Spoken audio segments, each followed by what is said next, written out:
Hello and welcome back to Blank Screen, Duelist of the Roses, Part 9, and we are starting off on the Kaiba campaign.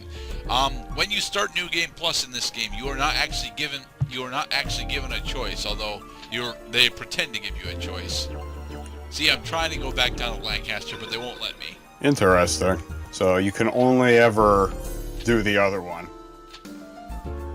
Yes, you're only allowed to clear each campaign once. No, wait, stop! What are you doing now? It is. Yes, and Simon has been slain because, Simon is useless and terrible. We don't even get to fight him in this game. This is one of the few, I think this is one of maybe 2 Dark Duel Story series games that we don't get to fight Simon. Did you get to fight Simon and Reshef? Probably. Simon does sound like a familiar character. Okay.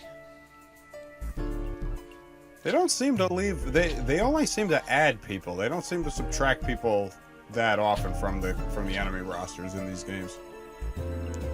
Yeah. I'm depending on you. Alright, so, why didn't I start on with the Kaiba campaign, Mr. Cloud?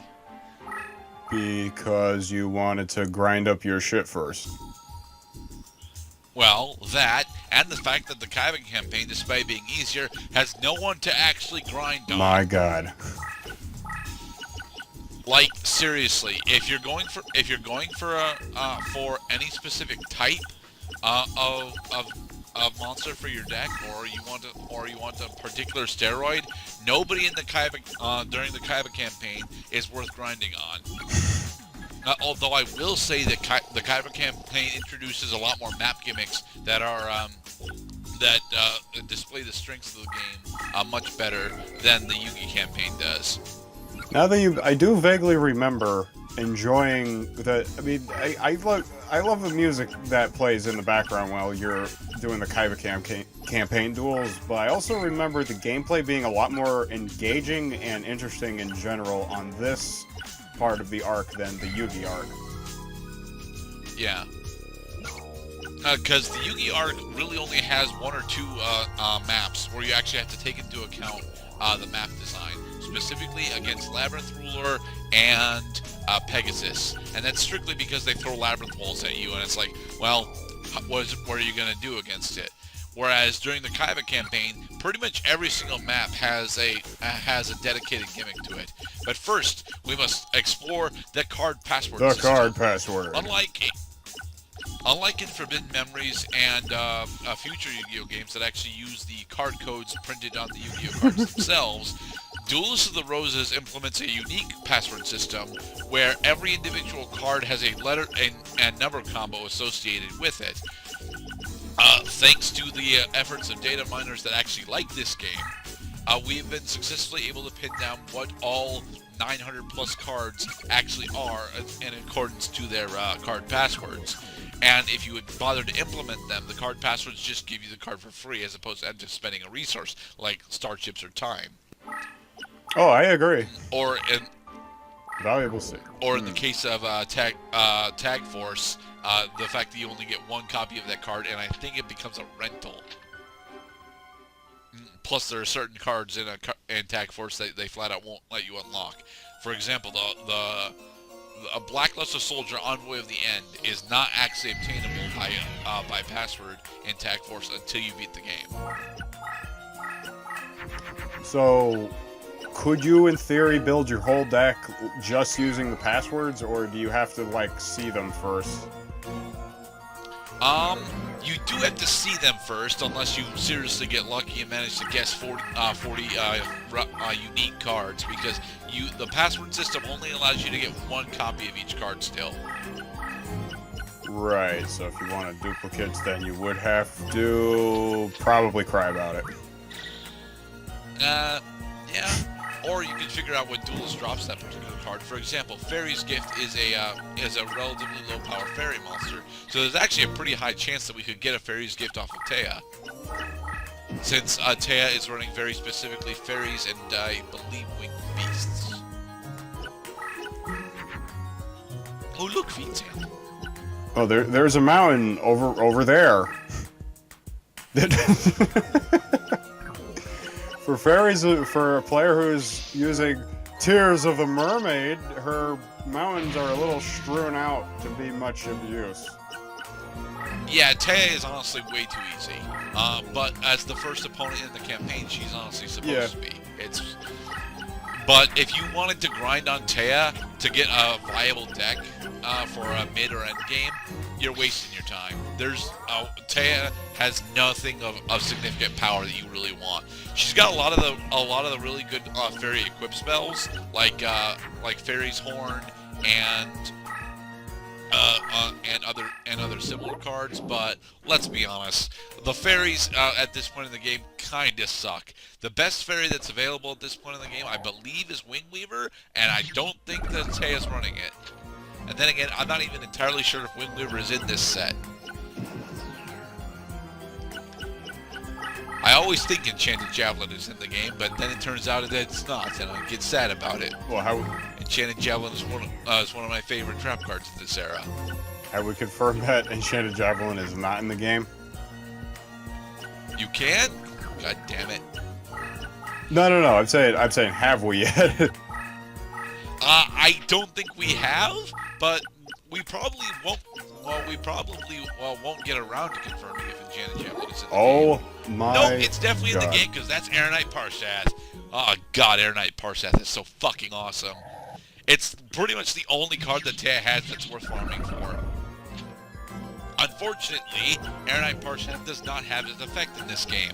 Dang. Well, I guess drawing cards isn't very useful in a game where you could just you're supposed to start every turn with 5 cards in your hand. So how would you even have extras? Can the game even fit them? Actually, no, the game cannot fit them because the menus don't allow for it. Oh man, there's a Roaring Ocean Snake, but I can also play Great Mammoth of Goldfine. Pass. Wait, she's looking pretty boned right now because now you got her in a corner. Oh, and then she follows with her Air Knight. Never mind. Okay, things are getting interesting. Nope. Not quite She's just yet. overriding shit. Must flee. Must flee. Good. Well, that was a spell of some kind. Alright. Now, what I'm attempting to show off here is the fact that if you do box hit an opponent with all of their summoning zones capped out, they actually do surrender. And I think I'll be able to show this off right here. Not quite yet. Her Air Knight. Her Air Knight was on a mountain, so it got 2 movement spaces. One thing that they changed up for game balance purposes is fairies now get bonus stats and movement on mountain, because otherwise they would just get hindered by Yami and not have a field terrain bonus. It's why machines also get. Actually, don't machines normally get powered up by Wasteland, at least in the normal game? Yeah, because it affects machines, rocks, and zombies. That's right. It's a pyro. It's pyro that didn't have another. It's pyro that didn't have an advantage one that got it. Yeah, pyro and fairies got advantage fields. Pyro, I believe, gets advantage on forest, but a disadvantage on Umi. Whereas fairies get an advantage on mountain. She overrid her own Air Knight Parshath. When I kill her now, it's totally justified. We must put her out of her stupid misery.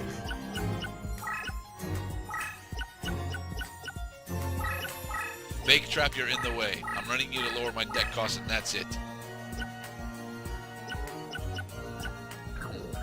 Claw from the depths with the fiend's hand.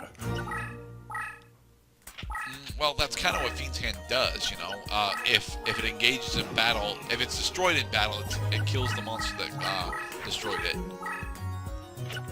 I think now I'm starting to remember why I had such a hard time with this game at times, is that observe that when your creatures don't have a movement bonus, that all they can do is just chase the deck leader around and around and around. They always get in position to strike, but they're out of movement, so they can't attack even when they're in position, and then the deck leader moves on the next turn, and then the next turn. I don't know why I went for Cyrosaurus here instead of a Great Mammoth of Goldfine. We just need explosive shit right now. Nothing says explosive like Frankenstein dinosaurs. But Grey Mammoth and Goldfine has better stats. Oh well, at least I get to show off another attack animation. Now here's a creature who can't even defend itself. The Needle Gatling. More like Ed 209 And her from wing egg elf has been RoboCop. slain. We cracked the egg. Nah, Ed 209's got 2 different Gatlings on him. We only have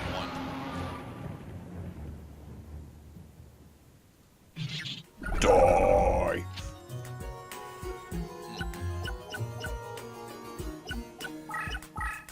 You see what I mean? You can't attack. You can't hit her because she ran away. Mind you, if I had bothered to flip open my Roaring Ocean Snake, we would have won this turn.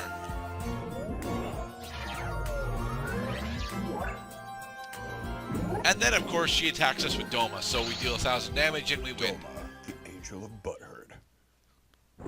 Well, silence, but yeah. Doma looks really cool, though. No, I never would have thought that Doma had talons for feet.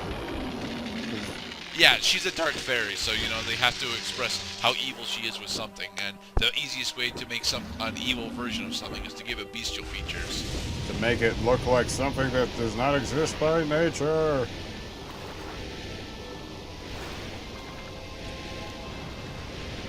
Drown, Doma. Drown in the twin cyclones of Whirlpool. It is done. Don't drink and fly, kids.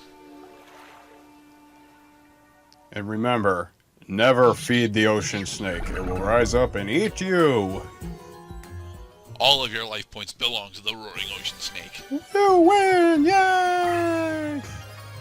Alright. And Roaring Ocean Snake has been promoted. Woot! Piece of crap guard. Look at all the equipped cards. There's Tears of the Mermaid, Silver Bow and Arrow, Aeronite Parsad, Doma the Ancient of Silence, Wing Egg Elf, Soul the Pure. No one is impressed by your shoulder blade eyeball. True, but you know, it does look cool. It's just not very impressive. There was a time when Yu-Gi-Oh! Looked way more metal than it became. Now it looks closer to a Y7 rated TV show.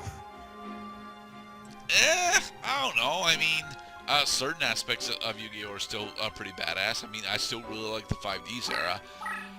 One thing that the Kaiba campaign does not have over the Yugi campaign, though, is that the Kaiba campaign is terribly linear. There's no alternate paths to take while you're going through the Kaiba campaign. Whereas Yugi could avoid fighting Necromancer until pretty much the very end of the game. The Kaiba campaign has to go just straight down Yugi's forces. And in the next part, we will observe even more evidence, as I'm beginning to ascertain that they intended players to play the Yugi campaign before the Kaiba campaign.